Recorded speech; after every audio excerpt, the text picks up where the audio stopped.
పంచాయతీ ఎన్నికలకు సంబంధించి నామినేషన్ల ప్రక్రియ ప్రారంభం కానుంది. దీనికి సంబంధించి పూర్తి అప్డేట్స్ అందించడానికి మా ప్రతినిధులు కరీంనగర్ నుంచి భాస్కర్, అలాగే ఆదిలాబాద్ నుండి సారంగపాణి ఉన్నారు. ముందుగా సారంగపాణి దగ్గరికి వెళ్దాం. సారంగపాణి,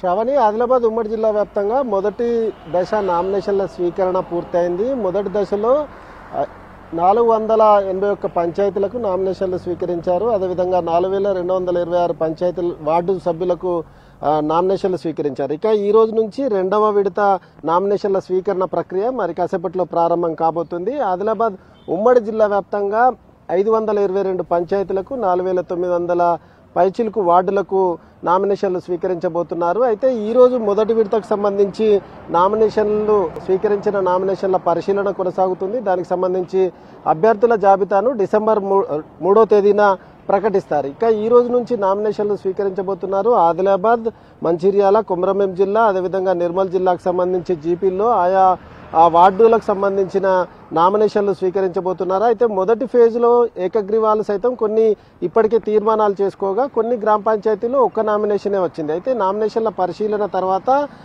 అభ్యర్థుల జాబితా ఎప్పుడైతే ప్రకటిస్తారో అప్పుడే ఏకగ్రీవం చేస్తామనేది అధికారులు చెప్తున్నమాట. అయితే ముఖ్యంగా రెండో విడతకు సంబంధించి నిర్మల్ జిల్లాలో కొన్ని జీపీల్లో ఏకగ్రీవాలు చేసుకున్నారు. అయితే ముందస్తు ఏకగ్రీవాలు ఏవైతే ఉన్నాయో అవి చెల్లవు. నామినేషన్ల ప్రక్రియ పూర్తయిన తర్వాత నామినేషన్ ఒక్కటే గనక ఉంటే అది చెల్లుబాటు అవుతుందని అధికారులు చెప్పారు. అయితే ప్రలోభాలు లేదా బెదిరింపులకు పాల్పడి లేదా వేలం పాటలు వేస్తే గనక చర్యలు తీసుకుంటాం, కేసులు నమోదు చేస్తామని అధికారులు హెచ్చరించిన నేపథ్యంలో కొన్ని చోట్ల నామినేషన్లు సైతం దాఖలయ్యాయి. ఈ రోజు నుంచి రెండో విడత నామినేషన్లు స్వీకరించనున్న నేపథ్యంలో గ్రామాల్లో టామ్ వేయడంతో పాటు ఎన్నికల నియమావళి ప్రకారం నామినేషన్లు వేయాలని ప్రచారం చేస్తున్న పరిస్థితి అయితే కనిపిస్తుంది. ఉమ్మడి ఆదిలాబాద్ జిల్లా వ్యాప్తంగా ఒక 5 జీపీల్లో సర్పంచ్ సంబంధించిన స్థానాలకు నామినేషన్లు రాలేదు. ఎందుకంటే రిజర్వేషన్ ఒకటి ఉంటే అక్కడ మాత్రం ఆ రిజర్వేషన్ సంబంధించిన క్యాండిడేట్లు లేకపోవడం మూలంగా ఆయా జీపీలకు సర్పంచ్, కొన్ని వార్డు సభ్యులకు నామినేషన్లు సైతం రాలేదు. అయితే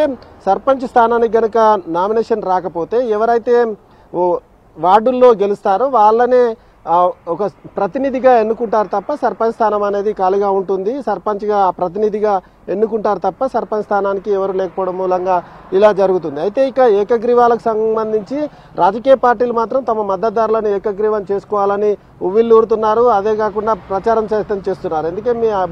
ఎందుకంటే మీ గ్రామం అభివృద్ధి జరగాలంటే ఏకగ్రీవం చేసుకోవాలని ఆఫర్లు ఇస్తున్న పరిస్థితి కనిపిస్తుంది. కొన్ని చోట్ల వేలంపాటలు సైతం జరుగుతున్నాయి. అయితే అది సీక్రెట్గా జరుగుతుంది, తెరపైకి ఎక్కడా రావట్లేదు. కానీ ఎఫ్ఎస్టీ, ఎస్ఎస్టీ టీములు మాత్రం క్షేత్రస్థాయికి వెళ్ళి పూర్తి స్థాయిలో వివరాలు సేకరిస్తున్నారు. కానీ అది ఎక్కడికి బయటకు రాని పరిస్థితి కనిపిస్తుంది. ఒక నామినేషన్ వస్తే గనక వాళ్ళని ఏకగ్రీవం చేసే అవకాశం ఉంటుంది. కానీ ఎన్నికల నిబంధనలకు లోబడి మాత్రమే ఉంటుందని అధికారులు చెప్తున్నారు. అయితే రాజకీయ పార్టీలు మాత్రం గ్రామాభివృద్ధి జరగాలంటే ఏకగ్రీవం చేసుకోవాలని వివిధ రాజకీయ పార్టీలు ఆఫర్లు ఇస్తున్న నేపథ్యంలో అధికారులు మాత్రం గ్రామీణ ప్రాంతాల్లో ఏదైతే పంచాయతీల్లో అవగాహన